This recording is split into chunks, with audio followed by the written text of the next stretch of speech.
Guys, what's up? Chris Rod, Sun City Lawn Care. Hope you're having a great day. I'm out here on a Wednesday doing the dailies, okay? But what I want to make a quick video about, I'm actually at one of my clients' properties. And the video today, topic at hand is why you should not be applying fertilizer in the summertime, or why you should be spoon feeding fertilizer your lawns in the summertime, okay? Especially when you're dealing with bermudagrass, St. Augustine, your southern grass types that are growing rapidly in this heat.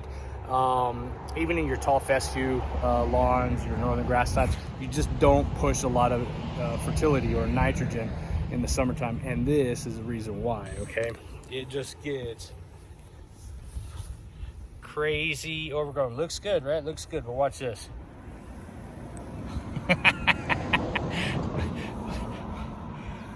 Okay, I cut this. This is a bi-weekly client. We're actually going to be transitioning into weekly for this particular gentleman going forward for the month of August, okay, to try to get this grass height back under control. So I do not fertilize this lawn, okay? Big brand, you know who they are. They push a lot of fertility, a lot of fertilizer in the summertime. Yeah, and granted, they might have put an application down a month ago, but the question is, how much fertilizer do you apply in the summertime? We made a video more recently about what kind of fertilizers you should be using or how to fertilize your lawns in the summer. It's spoon feeding, guys. 1/4 of a pound or 1/2 pound max. I know that they're applying a pound per 1,000 square feet. And I cut this 2 weeks ago. We dropped it down about 2.5 inches, and it's already back up to, that's easily 5 inches, 6 inches maybe. Okay, so I'm gonna go and make a pass real quick, and I'm gonna show you how tall this grass is after I bring it back down. And I also want you to pay attention to the chlorosis that's occurring when you let your grass grow too tall in the summer and you push too much fertilizer in the summertime. All right, guys, so what I've done is I made one pass going that way. I do my trim around, okay? And this is how I kind of cut, this is how I cut grass when it's overgrown. Is what I'll do is I'll make a pass right dead smack in the middle, okay? I'll either do it once or I'll do it twice, okay? So what happens is when the mower's going either direction, you got to remember there's grass that's collecting under there because you're mulching it, right? So what I do is I create these perpendicular passes to give some of that grass an opportunity to subside, and it kind of re-gears the motor, I guess, if you will, or it loosens up some of that grass with inside the actual mower deck, okay? Otherwise, what happens is when you're going up and down, you're doing your passes, your mower's going to get so much grass clippings inside the mower deck, it's going to start to bog down.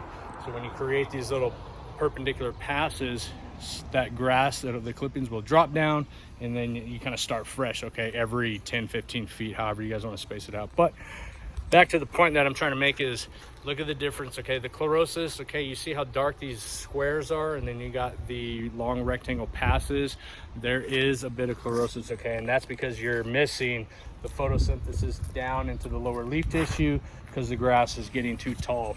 So here's the difference. Let's see if we can get an angle here. We got the mowed, okay, and then you've got the grass right here.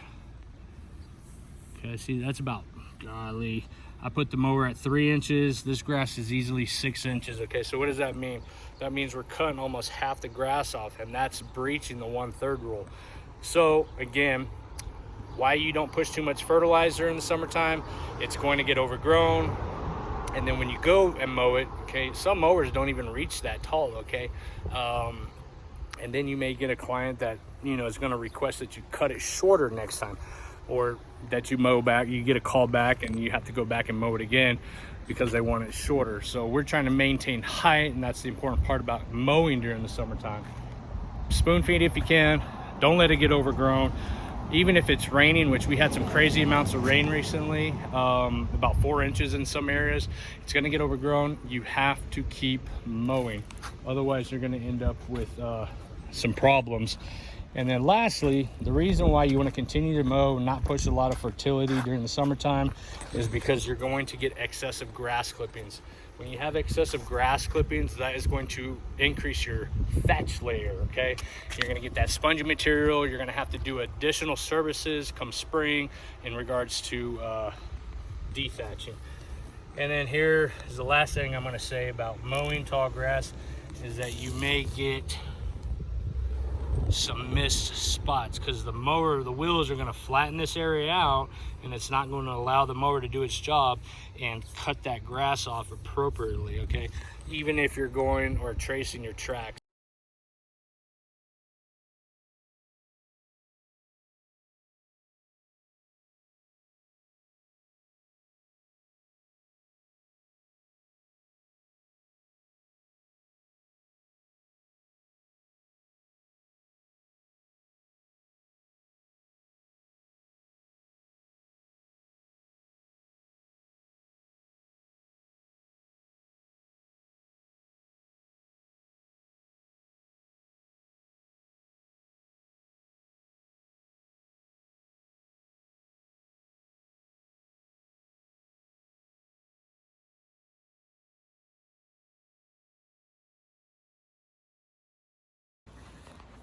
All right, now we're in the backyard, and it's even taller back here, guys.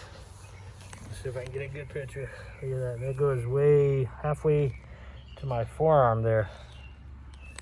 And just to give you an idea of why you don't want it to get overgrown and why we always recommend at least a weekly, especially during a rainy season or monsoon season, the wheels. And all I did was I did my trim pass, and I came back up here and I've done up, back and forth. And what happens is the wheel is going to flatten, the wheels are going to flatten that track. And when you come back, you're gonna have this grass that's had been missed by the blade, okay? Because the wheels are flattening it. And now what you've just done is it's created more work essentially. So you're gonna be spending more time on site. Even as a homeowner, expect to do more work because you're doing your passes, but because you're letting it get too tall, those grass blades are folding over. We need them erect. So now you gotta go not only north-south, you need to do an east-west cut. That's how you get past this, okay? And frequent mowing, okay, guys? Look at the difference. It looks all choppy, looks like crap, but we're gonna get it cleaned up today. Stay tuned.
Guys, an hour and 7 minutes later.